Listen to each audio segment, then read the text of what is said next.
காலை நேர பிரதான செய்திகளின் ஊடாக நர்மதா சிறில் முதலில் தலைப்பு செய்திகள். அஸ்வசும மார்ச் மாத கொடுப்பனவு குறித்து வெளியான அறிவிப்பு. எரிபொருள் விலை திருத்தம் குறித்து வெளியான அறிவிப்பு. ட்ரம்புக்கு ஈரான் வழங்கியுள்ள மிகப்பெரிய பரிசு. போரில் புதிய திருப்பம். இனி விரிவான செய்திகள். அஸ்வசம நலம்புரி திட்டத்தின் கீழ் 70 வயதுக்கு மேற்பட்ட சிரேஷ்ட பிரஜைகளுக்கான மார்ச் மாத கொடுப்பனவுகள் நாளை முதல் வழங்கப்படும் என நலம்புரி நன்மைகள் சபை அறிவித்துள்ளது. இதன்படி முதற்கட்டமாக 70 வயதிற்கு மேற்பட்ட 6,22,462 முதியோர்களுக்கு மார்ச் மாதத்திற்கான கொடுப்பனவு வழங்கப்பட உள்ளது. இதற்காக அரசாங்கம் 3.1 பில்லியன் ரூபாவை ஒதுக்கியுள்ளது. இதனையடுத்து இரண்டாம் கட்டத்தின் கீழ் தகுதி பெற்ற 71,339 முதியோர்களுக்கு மொத்தம் 356 மில்லியன் ரூபாய் வழங்கப்பட உள்ளது. இந்த நிதியானது பயனாளிகளின் வங்கிக் கணக்குகளில் நாளை நேரடியாக வரவு வைக்கப்படும் என சபை தெரிவித்துள்ளது. தகுதியுடைய முதியோர்கள் மற்றும் அவர்களது குடும்பத்தினர் மார்ச் 26 முதல் தத்தமது வங்கிக் கணக்குகளில் ஊடாக அஸ்வசம நன்மைகளை பெற்றுக்கொள்ள முடியும் என நலம்புரி நன்மைகள் சபை தனது அறிக்கையில் குறிப்பிட்டுள்ளது. எரிபொருள் விலை திருத்தங்கள் அனைத்தும் முறையான விலை சூத்திரத்திற்கு அமைவாகவே மேற்கொள்ளப்படுவதாக இலங்கை பெட்ரோலிய கூட்டுத்தாபனத்தின் நிர்வாக பணிப்பாளர் மயூர நெத்திகுமாரகே தெரிவித்துள்ளார்.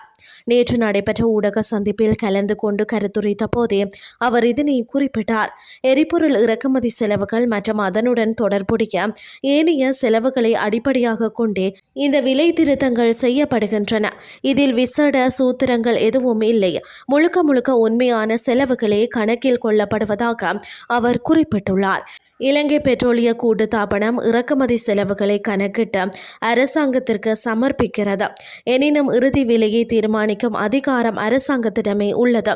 சில சந்தர்ப்பங்களில் சுமையை அரசாங்கம் ஏற்றுக்கொள்ளும் போது விலை சூத்திரத்தில் காட்டப்படும் விலையை விட குறைவான விலையில் பொதுமக்களுக்கு எரிபொருள் வழங்கப்படலாம்.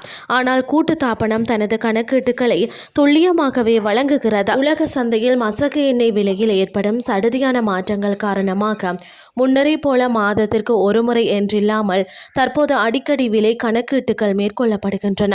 ஆனாலும் அடிப்படை விலை சூத்திரத்தில் எவ்வித மாற்றமும் இல்லை. மேற்கண்ட விடயங்களை விளக்கிய அவர் தற்போதைய விலை மாற்றங்கள் உலக சந்தை நிலவரங்களுக்கு ஏற்பவே முன்னெடுக்கப்படுவதாகவும் சுட்டிக்காட்டினார். இனி வெளிநாட்டு செய்திகள்.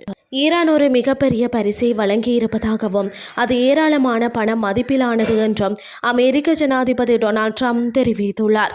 குறித்த விடயத்தை நேற்று ஓவல் அலுவலகத்தில் செய்தியாளர்களிடம் அவர் தெரிவித்துள்ளார். இந்த பரிசு அணுசக்தி தொடர்பானது அல்ல என்றும் மாறாக எண்ணெய் எரிவாயு மற்றும் கார்மோஸ் நீரிணை ஆகியவற்றில் ஈரான் செய்துள்ள முக்கிய விட்டுக்கொடுத்தல் தொடர்பானது என்றும் அவர் உறுதிப்படுத்தியுள்ளார். வாஷிங்டனின் வட்டாரங்களின் தகவலின்படி கடலில் தேங்கி கிடந்த சுமார் 140 மில்லியன் பேரல் ஈரானிய கச்சா எண்ணெயை சர்வதேச சந்தைக்கு கொண்டுவர அமெரிக்கா திரைசேரி தடைகளை தற்காலிகமாக நீக்கியுள்ள நிலையில் இந்த பரிசு அதனுடன் தொடர்புடையதாக இருக்கலாம் என கருதப்படுகிறது.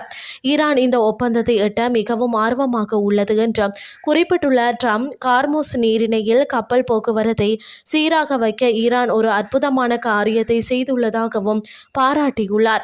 இந்த அதிரடி நகர்வுகளால் உலக சந்தையில் எண்ணெய் விலை குறைய தொடங்கியுள்ள போதிலும் அந்த பரிசு சரியாக என்னவென்று பகிரங்கமாக அறிவிக்க ட்ரம்ப் மறுத்துள்ளார்.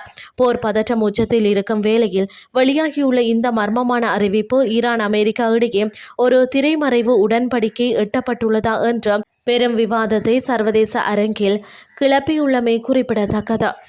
இத்துடன் செய்திகள் யாவும் நிறைவடைகின்றது. அடுத்த இரவு 8:30 எதிர்பாருங்கள். நன்றி.